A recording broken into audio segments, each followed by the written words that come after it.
Sprawl and brawl, ground and pound. Get ready for an MMA showdown. Now, the ultimate Octagon Insider, Sean and Tristan Ducross.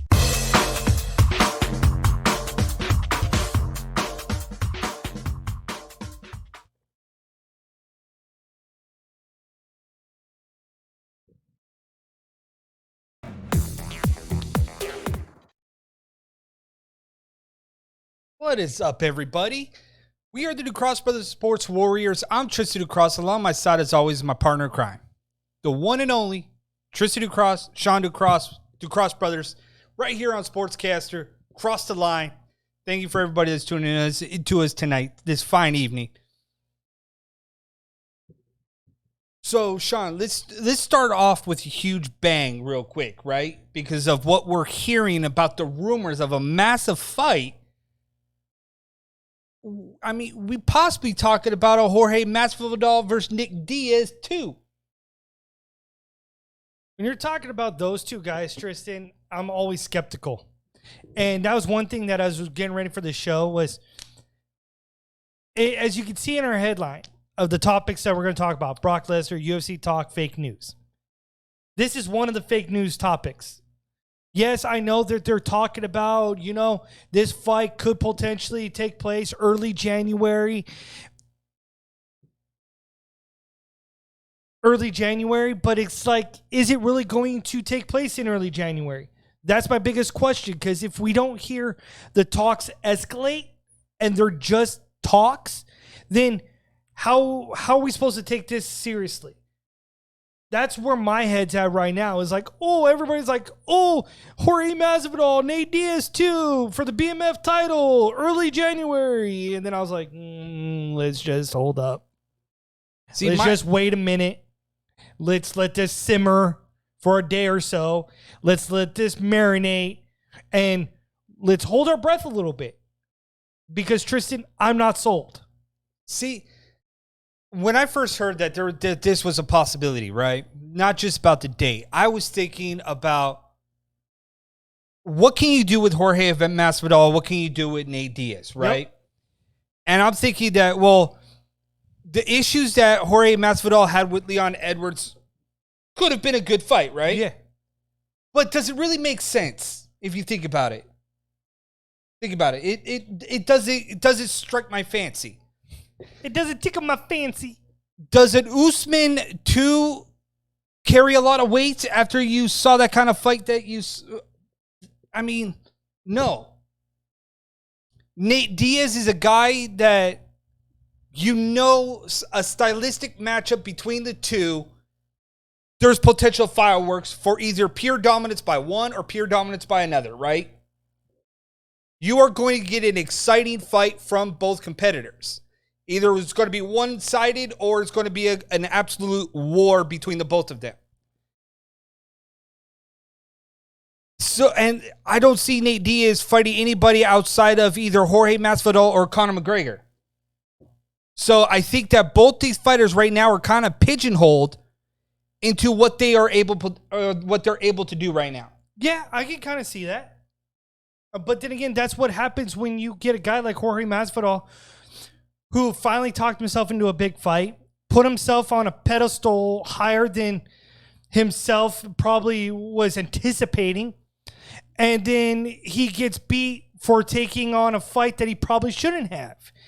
And when you get to that level so quick, sometimes you come down crashing harder than you anticipated. So, are you really willing to see Jorge Masvidal versus Nate Diaz fight again? When you look at that first fight, it was lopsided. Was it? Was it really that lopsided? I don't think it was this lopsided. Did Jorge Masvidal win that fight? Absolutely. Convincingly. Was it a competitive fight? Absolutely. But what level is Jorge Masvidal at? I still want to see him in a 100% camp against Usman. And then I think that'll tell us... That was a boring fight. But that was a fight on just a week's notice. True. So I want to see a fight that is relatively competitive and combatant. And in order to do that, I don't think I still want to see Nate Diaz versus Jorge Masvidal for the BMF title too. We got to see what's going to happen with Burns and Usman. The people that are tuning into us right now, just tuning into us, we're a Combat Sports Talk Show. Thank you to everybody that's in the chat room right now. What do you guys think? I want to know what some of you guys, you fans, think about Jorge Masvidal and Nate Diaz. If you guys got a comment, drop it in it, and we'll read it and get back to you guys. Somebody sent us a foam finger, so thank you, Nate. That DuPont. Where exactly are we heading with the BMF title? Well, it was nowhere for a minute because, to be honest, that BMF title should have been on the line against Usman. When you talk that big of a game against Usman, that title should have been on the line. But so what value does that title now have against a Nate Diaz in a round two? Is there even any value to it? Right. I'm conflicted on this, right? Because you look at the BMF title, you're supposed to be the baddest MFer on the planet, right? Yeah. You're facing Nate Diaz too. Theoretically, you have to put that BMF title on the line if you're going to round two. Yeah, absolutely. But if it goes 1-1, you're going to see a trilogy? You have to. So what is Nate Diaz's legacy going to be? That of just trilogy fights? Trilogy fights, the guy that was the one-off type of guy. Almost, I'm sorry, guys. You can butcher me for all you want. But Nate Diaz would be like a glorified DC. A champion, a transitional champion in every stretch of the form. That's good enough, but not great enough to sustain any kind of substance in what they're doing. You'll always be able to talk about how good they were and how top tier they were. But I don't think you could ever say how great they were. And see, that's the thing, is that we're in an era that everybody's so quick to throw around the phrase great. That fighter's great. We need to eliminate that word from people's vocabulary. At least the discussion with Manny Nunez right now about being the GOAT is fair. It's apparent. It's fair. When you destroy two divisions, it's fair. And clean it out and still hold on to your title. It's fair. You're as legit as they come. So, like, I'm sorry, Amanda Nunez here, DC here. Yes. Right? Fair to say? Yeah. So why would we get this fight now? It's basically all about money. Because you know that there's potential money-driven aspects in this fight, right? Yep. But outside of that, I don't think this fight does good for anybody, but maybe the fans are interested. And I think just because it's Jorge Masvidal and it is Nate Diaz, I think you're always going to have the conversation. I think the conversation is always going to be there about these two guys. They're going to be forever linked, like Nate Diaz and Conor McGregor. They're like forever Mark linked. McGuire and Sammy Sosa. They're forever linked. Like the steroid era, Mark McGuire and Sammy Sosa. Yep. It's going to be forever linked. There's no hiding from it. It's always going to be in front of you. And at what point is enough enough? And at what point do you say, how long do you give this discussion of this deal getting done before you say this fight ain't happening? To me, the discussions have to escalate quickly in probably the next 2 months. Yes. If it does not escalate in the next 2 months, then I don't think this fight happens. happening in January. No. I don't. I think it was just blowing smoke up everybody's... To get everybody talking and get everybody riled up. Yeah. It's just like what we're going to talk about a little bit later with Brock Lesnar. Where's Brock Lesnar going to go? AEW, Bellator. We're going to put that on the table too, and we're going to discuss that. Yeah. So it's a lot of smoke and mirrors right now, Tristan, and trying to... That's what combat sports seems to be lately, right? And it goes right into when we come out of a break, we're going to be touching on UFC on ESPN Plus 34. Overeem headlining that card. And this goes hand in hand with that. Is the UFC right now posturing too many events right now? Especially in the COVID era? Are they putting too many events right now going forward? I think we have to dive into that a little bit more coming out of the break. And that's the thing is like, I'm getting the feeling here that they're stressing way too much to put on either a lot of fights or trying to put on a big fight that I also think that they're trying to save. I also think they're trying to save cards, save fights. Oh, because of the let me be COVID, frank. Because of the COVID era, Sean. Yeah. So I think that has a lot to do with what the UFC is doing right now because of the COVID era. The fact that COVID has taken fights off another card, so they just kind of are like, well, this guy falls off of this card, let's roll him onto another. Yeah. So I think that's kind of where we're at right now with the UFC and fight cards. And it happened again with the UFC on ESPN 34, which we'll talk about a little bit more because they lost their co-main event. So more with the Ducross brothers right after this break. And we'll come out on top, give a couple shout-outs, and your brothers will be discussing the preview of the UFC on ESPN+. And we still got our Brock Lesnar talk on the table. So you don't want to leave this show and just more yet. Fake news. Yes, more fake news. Only right here on the Ducross Brothers with the Sports Warriors, 100% transparency. We give it to you every Wednesday, 7 p.m. Pacific Standard Time, right here on Sportscaster. Like the gentleman that has the name Let me be Frank. Yes. Well, we're kind of frank too. Right, absolutely, 100%. Cross that line. That's why we have the tagline. Thank you guys for tuning in to us right now. We'll be right back after this brief break.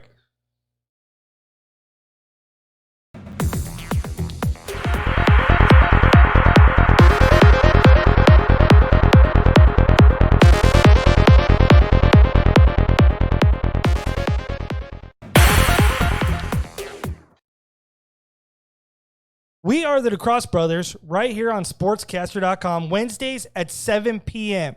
Check us out. We're a live combat sports talk show. We talk about MMA. We talk about boxing. We talk about anything that has a headline in the combat world. We'll give you our take and our honest opinion. Check us out right here on Sportcaster.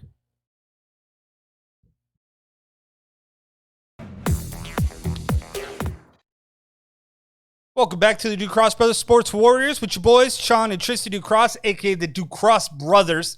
Yes, we are not playing mirrors or smoking mirrors like Sean said. We're actually as twins. Identical as you can get. We're identical twins talking combat sports on Sportscaster. Shout out to our sponsor, I Love Auntie. You need some CBD oil or CBD rub. Are you into that? This is CBD oil that I take every day. This is some of the best stuff that's out on the market. Use the promo code DucrossBrothers at iloveanty.com. You can go to our Facebook, get the ESPN Plus link to save on the subscription.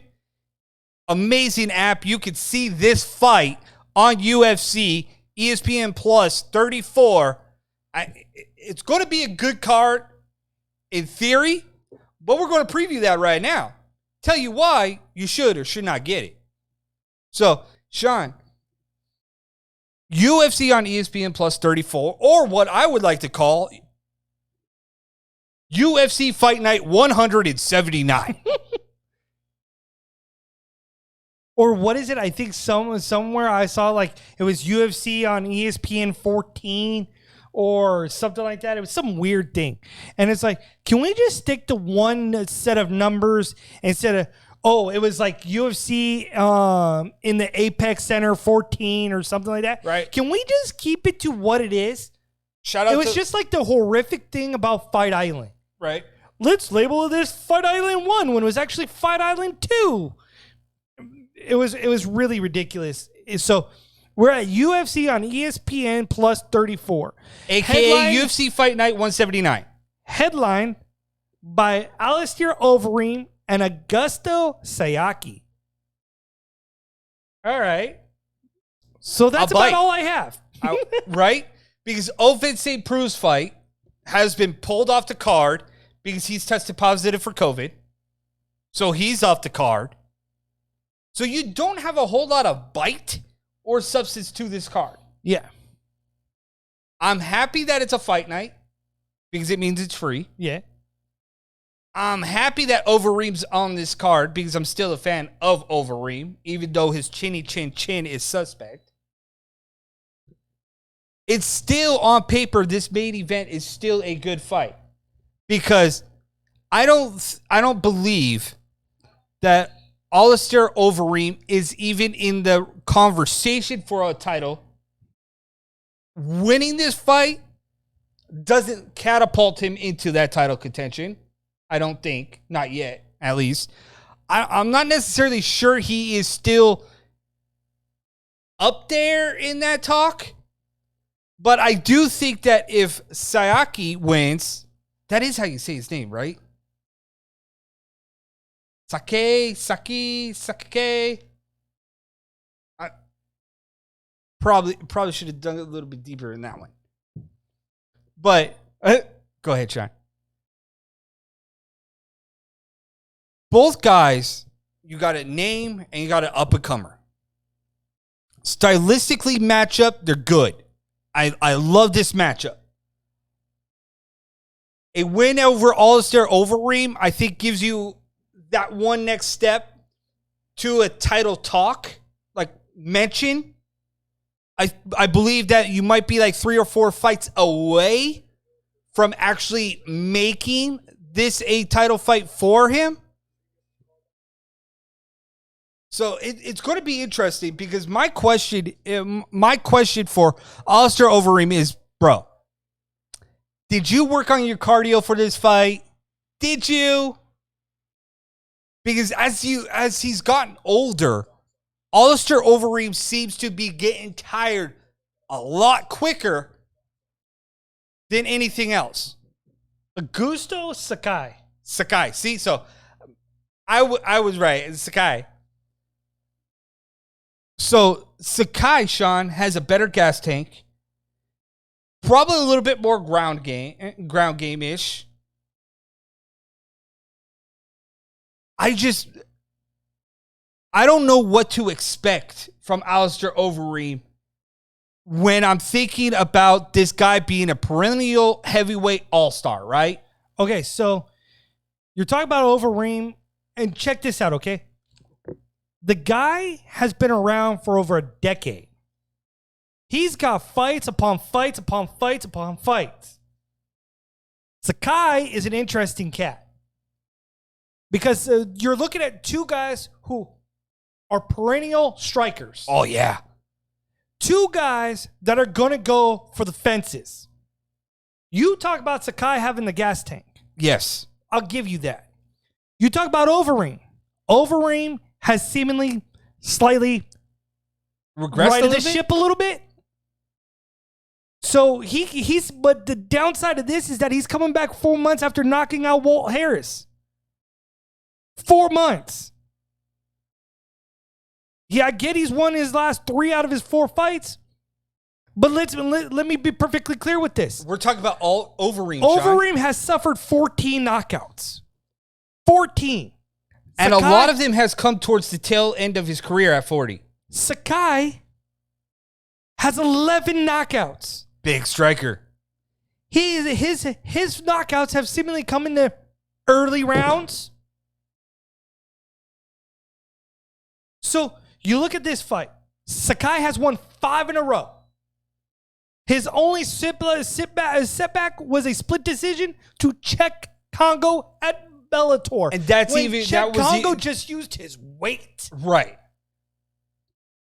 I remember seeing that fight in Bellator, and I mean, I swear, like I've said, if you're not active on the ground and you're not active with doing anything except laying like Huggy Bear on top of him, and I said you could slide a pillow right underneath him and he could go to sleep. Remember that? Yeah. We were watching that fight, and I swear I was just like, you ain't doing much. But he won a split. He lost the split decision to Czech Congo when in really he did more from the ground while he fell asleep on his chest. So and coming in this fight, I view this fight much like I viewed the Ryan Bader versus Vemkov. Yes. So you look at that fight and you look at this fight. I've got Sakai finishing Overeem.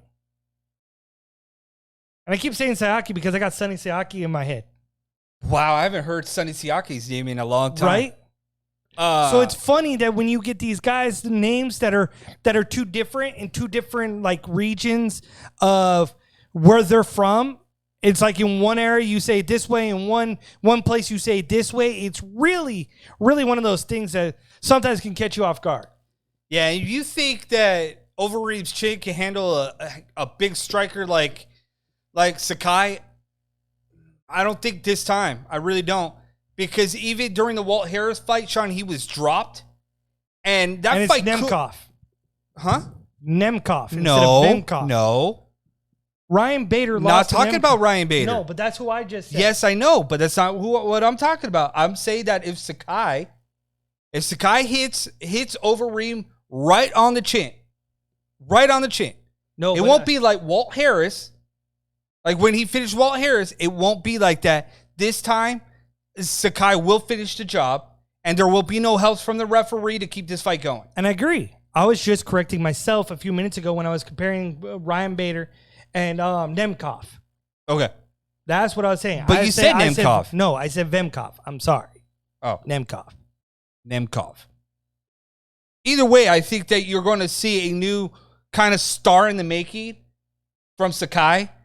Because as much as I think that the power and because if the he wins, old schoolness in Overeem, I don't think he matches up well. And if you talk about this fight, Sakai, he already has wins over Arlovsky and Ivanov. I'll point in both. So not a huge no, like. But if you're talking about names, Tristan, Yeah, he has a little bit of names. and to then him. you add Overeem to it, he's seemingly in the heavyweight discussion right now. Yeah. That if he goes in and he beats Overeem and he does it especially convincing, I was just going to say that he has may to do it need convincingly. He may only need like 2 more fights in the top 10, and then that I agree he's with. a potential contender. So there's jostling for positioning, just like there's jostling for position between Eubanks. Eubanks is 5-4.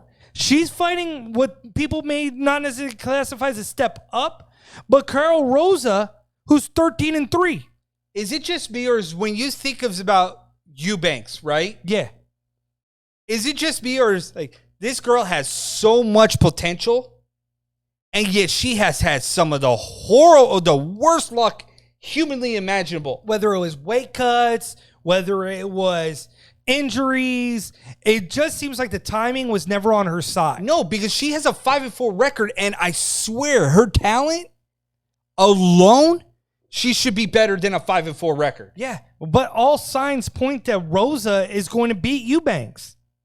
When you look at Rosa, 13-3 record. 13-3. 5'7" versus 5'3". You can't take Rosa down. So Eubanks is going to try to come into the fight and try to look to take Rosa down. How does Eubanks... You can't. As a trainer, right? How is Eubanks from a 5'7", Sean, straight out, right? Yeah. How is a 5'3", a smaller 135er? Yeah. Which theoretically she should be at 125, but she has weight cut issues at 125, okay? But at 135, she seems to be a smaller fighter for 135. Versus a 5'7", 135er, Sean, how do you get inside that reach? How are you going to try to close that gap, right? Yeah. That's my issue with Eubanks. Again, like I just said, Sean, she has a stream of bad luck. Like, she should be really good, probably at 125, not 135, because the bigger girls are up there, and they come to play for keeps. Eubanks is going to have to seriously try to drive underneath and get a takedown early and try to keep this to the ground. She carries a lot of muscle. So if she could get this fight to the ground, that's where she will be strong at. But if she's standing there and expected to trade with the bigger girl, I think this goes Rosa's way. So I've got Sakai and I've got Rosa walking away from this. And then you were also talking about earlier, Claudia Gadelha, who I believe was what? The co-main event on this card? Or was she on a different card? Different card. So That was the other news too today. Claudia Gadelha, who was a co-main event, is out with an injury. She had to pull out due to a knee injury. So that's another injury to her. So that plays again to what we were talking about at the beginning of the show. Is the UFC putting on too many cards? Because on this card, you're talking about Alistair Overeem and Sakai. And then who else? And let's be real, Sean. Because who else of this, is on this card? Sean, because of this pandemic, right? Training camps are not necessarily the easiest thing to do right now. True. I mean, let's be honest. How many of the people are actually back in the training camps doing 100% what they used to do? I don't think a lot of the fighters are. Just being honest, just being real. But you're talking about what else is on this card. The only other interesting fight is that I saw that was Michael Pereira on this card. And he was the weird guy against Diego Sanchez before Diego Sanchez finished him. Remember doing all the flips and the whoop-de-whoops like he was? Sure. Yeah, well, he's on the card. So, survive the rush and you'll be okay against him, but expect some cartwheels and some weird shit. So, and on this card, too, was Ovince St. Preux tested positive. That's the co-main event that was on this card. Yes, that's what I said.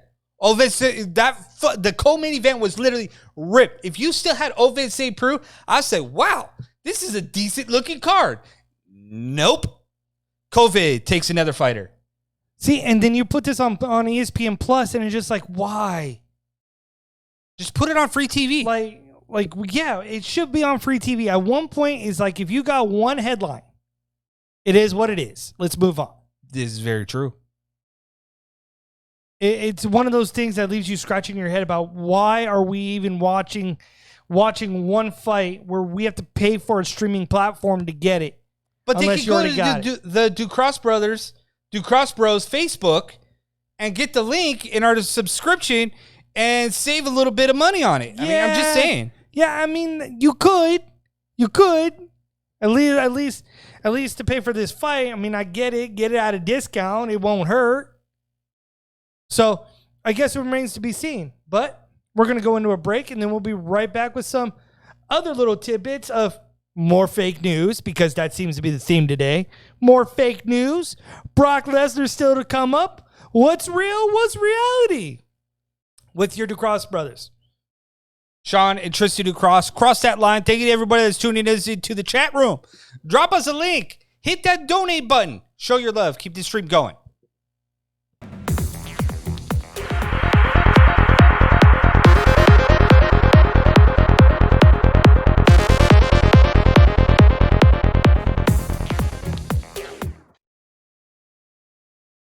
We are the Ducross Brothers right here on sportscaster.com every Wednesday at 7 p.m.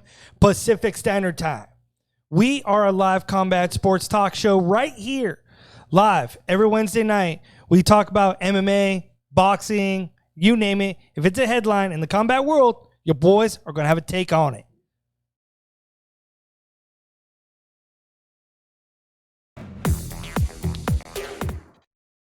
Welcome back, everybody, to the Ducross Brothers Sports Warriors. I'm Tristan Ducross. This is my brother, Sean Ducross. You are seeing double. We are as legit as they come when it comes to identical twins.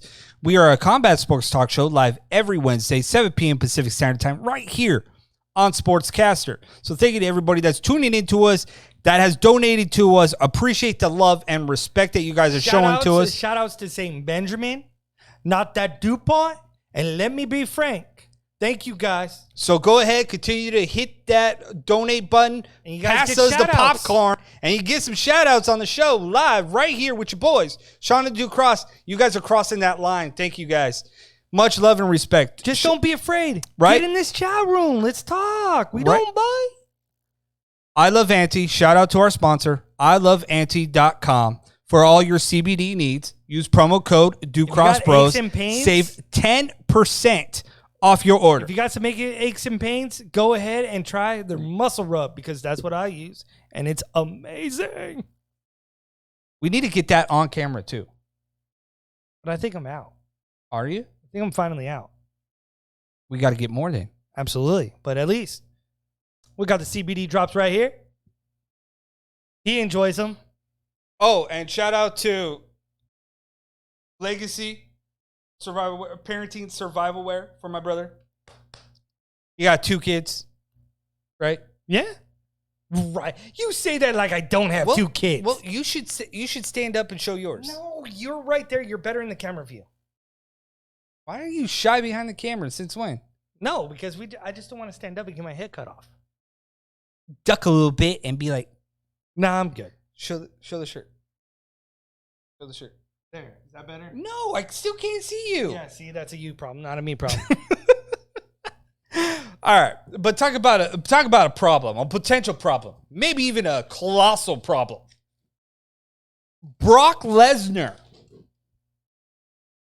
I got the update on my phone, and it said Brock Lesnar was a free agent. I had to do a what? A double take. A what? Brock Lesnar's a what? Last time he was a free agent, he ran off to New Japan. And then showed up in UFC.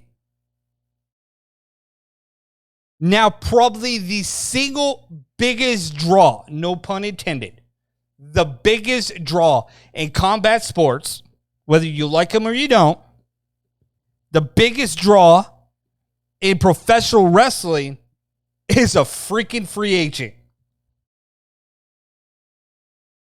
Now, we know without a shadow of a doubt that there's been some issues with the WWE, Vince McMahon, and Brock Lesnar about pay and money. We've known that. There was apparently issues with negotiations on the table before his deal ran out and became a free agent. I don't know if it was creative differences. I don't know. It was probably a little bit of both, right? A little bit of creative differences as well as money too. Either way, there were a couple issues that came out about Brock Lesnar, the WWE, which led to letting his contract expire, and he's like, I'm done for right now. We could come back at a later time. You know what? I don't blame him in the era that we are currently in. You know, for a guy like Brock Lesnar, who in social media era of combat sports, sure has pumped up his name and his value more than I think anybody ever anticipated in the game. And win, lose, or draw, he is probably the absolute biggest name in wrestling as well as in combat sports to begin with. Yeah, he's probably right up there with Conor McGregor when it comes to name recognition or value and money-making ability at any level. The fact that this guy was making $10 million allegedly in the WWE, being the highest paid part-timer and making that much money is crazy to think about. Right? The fact that they met at an impasse where they couldn't come to an understanding makes me wonder what type of money was he looking for being a part-time? What type of events was he looking to be part of? Because it's like, is he really making that much more money than Undertaker? Undertaker has been the lifeblood of the WWE. Popped up when he pops up, shows up when he shows up, just like Brock Lesnar. What is he making? What's his value? Right. But that goes to show just how big of a monster Brock Lesnar is. And everybody's like, oh my God, he's a free agent. Where is he going to go? Where is he going to go? What is he going to go do? We've been hearing the conversations about AEW, Bellator, UFC, New Japan, Ring of Honor, Impact Wrestling. This is the absolute biggest name on the free agent market to hit in any sport that has everybody's any sport and that has everybody's attention swarming right now. And if you're Brock Lesnar, you're sitting back and you're fielding those phone calls. You're your own agent. You're just like, are you fielding those phone calls? 100%. Are you? Because you better believe, Sean. You better believe 2 phone calls happened the minute that thing came across the ticker. The free agent. Yeah. Scott Coker's calling. Oh, no doubt. And Tony Khan is calling Brock. No doubt. Unless he had to get approval from his daddy. Then that phone call probably happened today. But you look at everything that is transpiring right now. Here, let me put some food for thought, okay? Everybody probably thinks that Brock Lesnar is old, beat up, worn out, and everything else like that. But let me make something perfectly clear. Brock Lesnar is just 34 years old. Let that sink in, people. Just 34 years old. He hasn't hit his prime yet. He may look like 50 years old, 40 years old. But if he lets his body heal up and he doesn't take these bumps and he doesn't take these hits and he goes part-time in mixed martial arts as he, what is it? I swear. Is that he re-entered the USADA testing, didn't he, about a year ago? Correct. So that became open again. That door became open. So Dana White comes out and says that he's open to the idea of John Jones versus Brock Lesnar and introducing John Jones to the heavyweight division using Brock Lesnar. You want to talk about the biggest payday if you do that? And then freaking John Jones goes on Twitter and says, "I'll welcome y'all." But that's what he's always been doing. He's been chomping at the bit for a fight against Brock Lesnar for the longest time. However, I don't know if there's enough blood in the water for him to go back to mixed martial arts. I believe there is. When you're a guy who's as competitive as he is and loves the reality, like I heard this too, loves the authenticity of combat. Yes. I think MMA will always call him. But I think one thing that he's learned is that he will pick and choose his timing, just like he does in wrestling. Because when you have diverculitis like he has had, you got to be really careful. You have to be careful with your body and your weight cutting and everything else like that in order for you to be at your peak physical conditioning, right? Especially in martial arts. So it's got to be the right fight, the right time, and it's got to be a money fight. So how about if it's not John Jones versus Brock Lesnar, if we're talking about the combat sports world, right? Yeah. If we're talking about that, not professional wrestling. If he does go back to combat sports, John Jones in the heavyweight division, Francis Ngannou, I can see those guys versus Brock Lesnar, right? Absolutely. Bellator, the only heavyweight that remotely strikes my fancy in the heavyweight division. The legend and the GOAT, the greatest of all time for heavyweights, Fedor Emelianenko versus Brock Lesnar. Well, that only tickles your fancy because, one, that's what everybody's talking about. That's what everybody's talking about. That's been a fight that everybody's been talking about for over almost like 2 years. Same thing with John Jones. Both those are the only fights that you could make. But what's more likely to happen, John Jones or Fedor? I personally wouldn't want to see Fedor. If Bellator backs up that truck, Fedor's calling. I would personally rather see Ryan Bader versus Brock Lesnar. What? I would rather see Phil Davis if he was in a heavyweight division. What? Versus a Brock Lesnar. What? Yeah. What? What? No. Even maybe a Czech Congo. Okay, I'll give you Czech Congo. Ryan Bader? After seeing against Nemkov? Do you really want to see that fight? That's like saying I want to see Brock Lesnar in a ring versus Brian Cage in AEW. No way. Like, I'm thinking all-star versus all-star. Megastar versus megastar. Because that's the only way you get Brock Lesnar in a squared circle in AEW, which you could look at Chris Jericho, Moxley, maybe Lance Archer because he's from New Japan. Big guy, big star. But outside of those guys, not a whole lot of appeal. The heavyweight division in Bellator, unless you back up that truck, not screaming at me.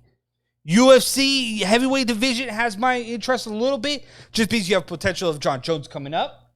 You have Miocic. You have Miocic still there. You have Francis Ngannou still there. So the like you have definitely more on the UFC side. Yes. And I get that. And if you look at the relationship between Dana White and Brock Lesnar, it's more appealing. But I would not completely write off him not re-entering that of the MMA world.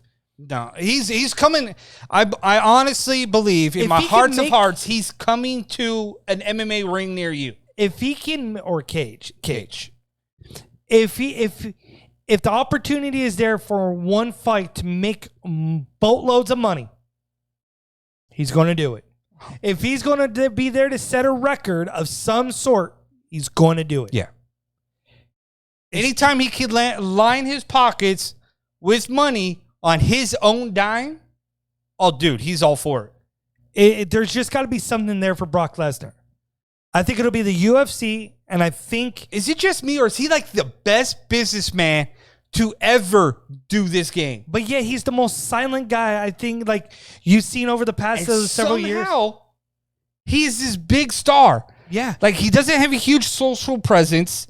He's very quiet. Is Saskatchewan, Canada, on his ranch with his wife and his kids. That's it.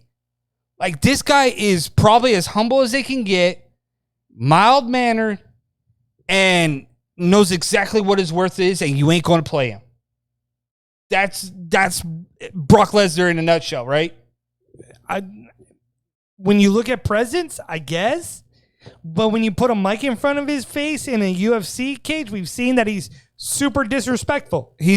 Sean, he's a WWE guy cutting a promo. Pretty much like Conor McGregor did. So it's going to be interesting. A couple months, maybe year, to see what transpires with Brock Lesnar. Can you believe there's only 4 months left in this year? Oh, my God. It's ridiculous. The pandemic literally ate up a year. Pretty much, and made it just fly. Like, I know I want to run through the door right now and be like 2021. Go Flash. Right? Into the multiverse. Because at least then, I mean, there might be a different realm where this 2020 did not freaking happen. But what's not going to happen, Tristan, is what, Sean? It's some more fake news because it got the internet buzzing that if you checked Wanderlei Silva's Instagram, he sent people on a tizzy because he posted a poster that our guy, one of our guys that we know, Cole Escovedo, went ahead and posted in a little chat that we were having over on Facebook. And it was like, wait, what? So Wanderlei Silva deleted this from his Instagram, but he posted an image, a poster, if you will, that had 3 world champion former fighters on the same card the same night. Wanderlei Silva versus Vitor Belfort. Yep. Tito Ortiz versus Rashad Evans. And Fabricio Verdum versus Fedor Emelianenko. And this was simply called Fight Club After Dark at Tyson Ranch. My immediate reaction wasn't about Wanderlei Silva versus Vitor Belfort. It wasn't Fabricio Verdum versus Fedor Emelianenko, wondering how that fight was going to happen because Fedor's in Bellator and Verdum left the UFC. But more or less was, y'all saw Rashad Evans, right? You saw what he looked like on AEW? On AEW. How in God's green earth is he supposed to fight Tito Ortiz for a second time? You telling me that Rashad Evans is going to go get bulked up and get ready to fight all over again? Especially for 205? Because we all know Tito Ortiz is not dropping that much weight for this fight. You're fighting at 205. That's what you're doing. It was like, wait, what is going on here? And then it prompted Vitor Belfort to release an Instagram video telling Wanderlei Silva stop posting that fake news stuff, that there's a contract on the table with ONE FC. Why don't you just sign that? Said, come on. You want to fight? There's a contract waiting for you right here. Is it just me? Or is it really odd that Wanderlei Silva's every single time that this guy puts something out or talks, you question it? Yes. Bare knuckle. This. I mean, there's been so many things that he has posted over time that I'm like, dude, just stop. Like, you're trying to keep your 15 minutes of fame at this point. Right? Just stop. I mean, you're getting nothing out of this. Absolutely nothing. So why would you even think about this? If this fight was supposed to happen like off books, I could see if it was like with that crazy expedition thing, or you put it on the show that I wanted you to watch called Fight Circus. Yeah, I tried. People loved it, apparently. People were raving about it. I thought it was entertaining. I could not get behind it, so I was like, eh. I thought the freak shows were entertaining. But this is right up there with one of the freak shows. Like you've got Tyson versus Roy Jones Jr. that's supposed to happen November 28th. This allegedly is supposed to happen November 21st. The week before that fight. Yes. If there is any validity to this fight card, I will be the most dumbfounded person on the face of the planet. Because I would be curious as to who or how they put this together. Right? And where did it come from? Like, did you work a conversation with It was with just Scott like a Coker monkey and slinging his Bellator? own poo. I mean, that's what this is. And then my question is, where will it be on? Is it a deal with the Legends League with Mike Tyson? Is that what it will be corresponding with? Will this be another Triller and Mike Tyson collaboration? The questions are there. How much of it's sponsored real? by Mike Tyson's weed? Maybe. Who knows? Who knows? But when I saw this, I was like, what in the world? How? And of all people to make that post, it was Wanderlei Silva. Got you to talk, didn't it? It wasn't Theodore Ortiz. It wasn't Rashad Evans. It wasn't for Doom. It tickled your fancy enough to talk about it. Yeah, because it was one of the craziest things that I saw. It's nothing strikes me as odd anymore with Wanderlei Silva. Anything that he posts or says now, I take it with a grain of salt and laugh it off. Because this is one of them. Yeah, because dude, he has a video that he spoke on his Instagram that was like almost as if it was incoherent, and I'm just like, why? Why are you continuing to try to get people to either A, help you out, or push your narrative across the platform? Like, I just don't get it. Yeah.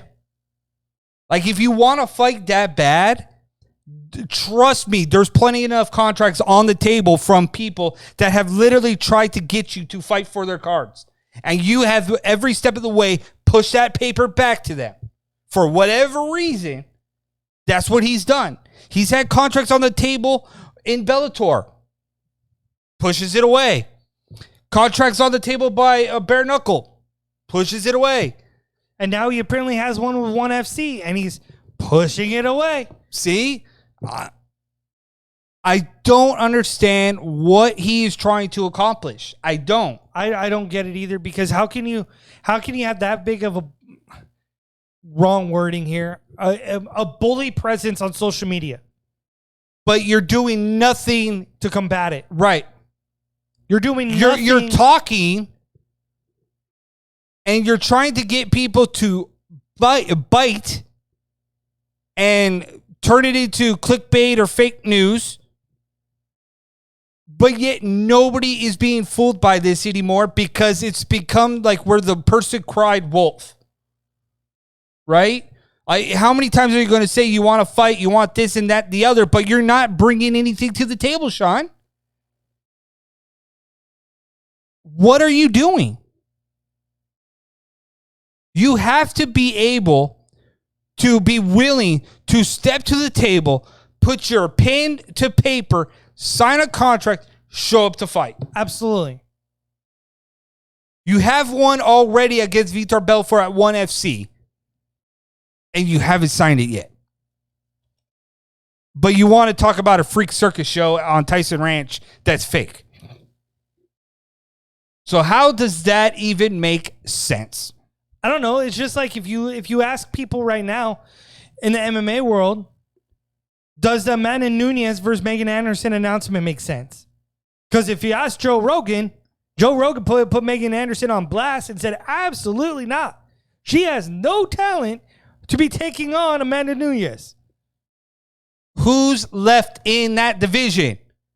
You give me a reason as to who is left in that division or who is left standing, then you can tell me Megan Anderson doesn't deserve this title shot. Because by default, Megan Anderson is literally the last person in the division. Right. Before Amanda Nunes cleans out the featherweight division. The last woman standing is Megan Anderson. Literally. And yet she's 3-2 on a 2-fight win streak. She's won her last 4 fights, have all ended in the first round. If she stays away from the power of Amanda Nunes and utilizes her reach, 100%, she has a shot. If she gets into a phone booth and a tire fight, this is going to be Amanda Nunes night. And it's going to be over just like that. How much that I feel bad for Megan Anderson, and it's not that I feel bad for Megan Anderson to go in against Amanda Nunes, because I always thought that it was interesting that I wanted to see Megan Anderson versus Cyborg. But you want to know what's pathetic is that she is part of cyberbullying to me. People took shots at her on social media for this fight. Like, can't we just all love each other? I swear. Saying that she should just stick to Instagram posting her bikini photos because that's what she's good at. And I was like, she's apparently good enough to compete in the UFC. She was good enough to compete at a high level in Invicta. Who are you to tell an individual that they're not good enough? At some level, if you can make it to any type of level of competitive nature, you're good enough. You may not be great, you may not be good, but you could be at the bottom of the food chain and still be decent. See, and that's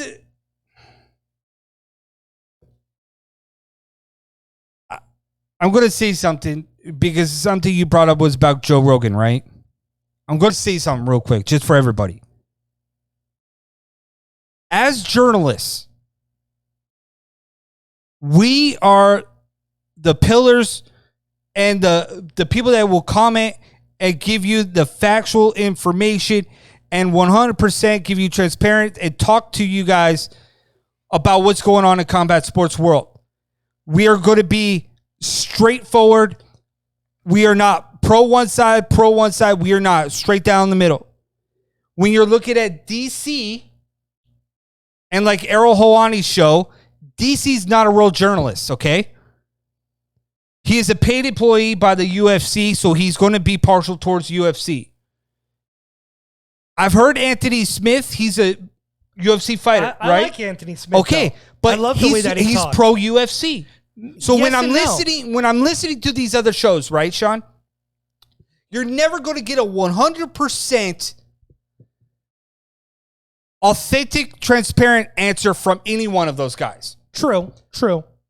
So not trying to sell our show or anything like that. You like us or you don't. Just that if you're new, we're giving you a little bit of feedback. Right.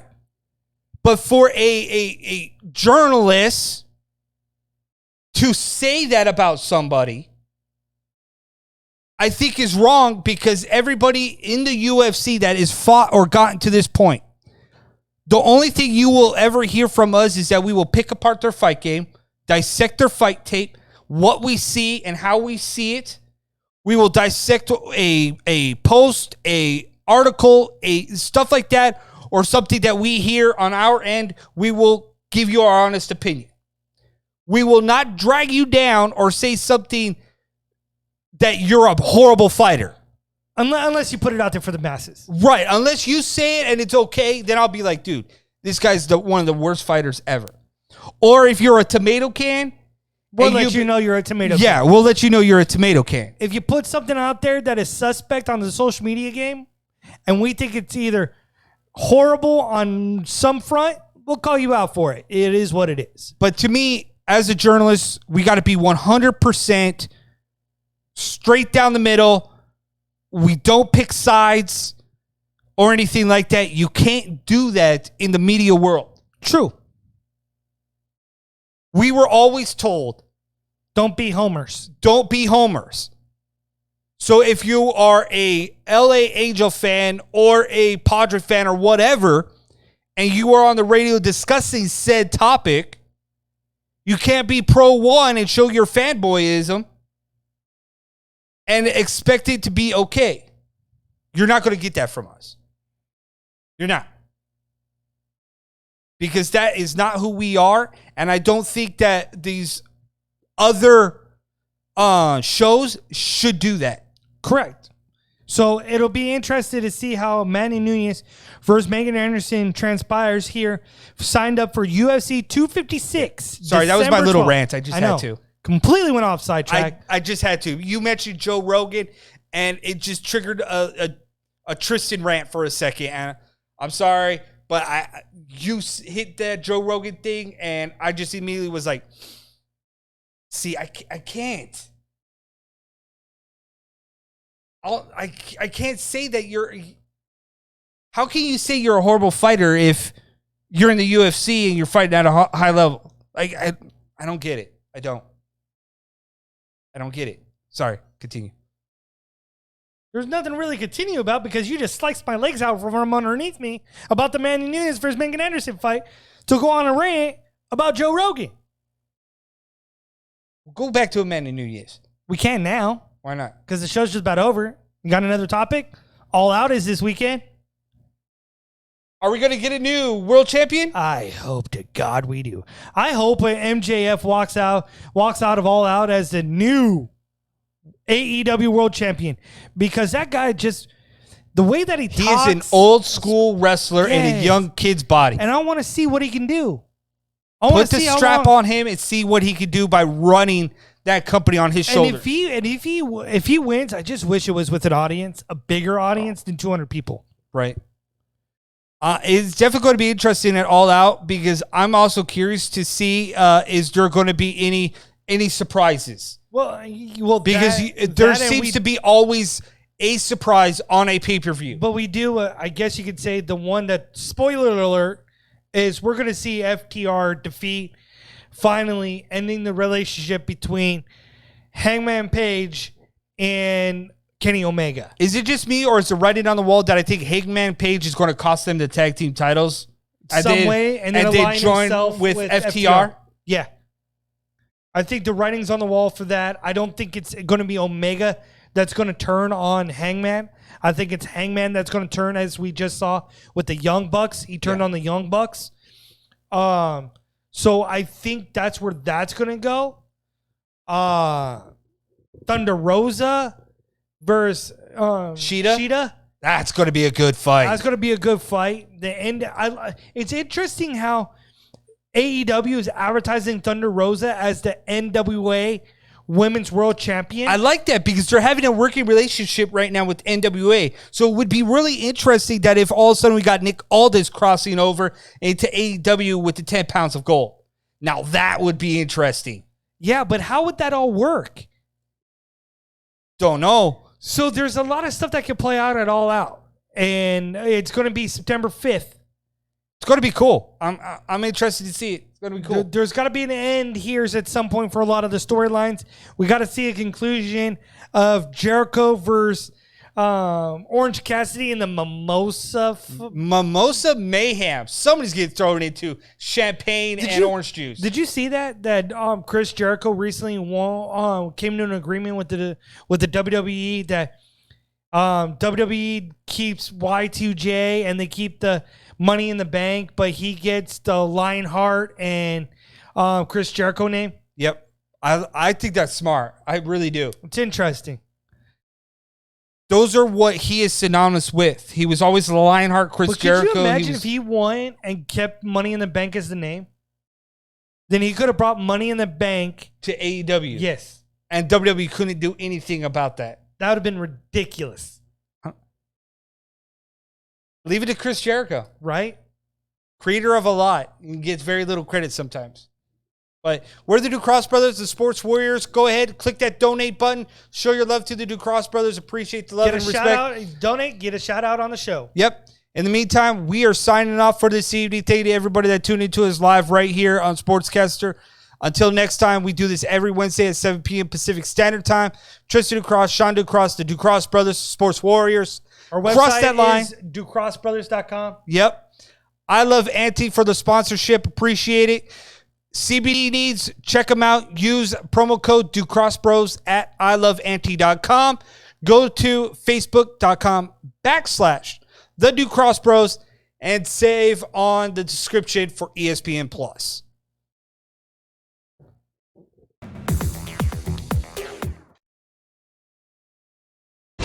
Let's get it on! Sprawl and brawl, ground and pound. Get ready for an MMA showdown. Now, the ultimate Octagon Insider, Sean and Tristan Ducross.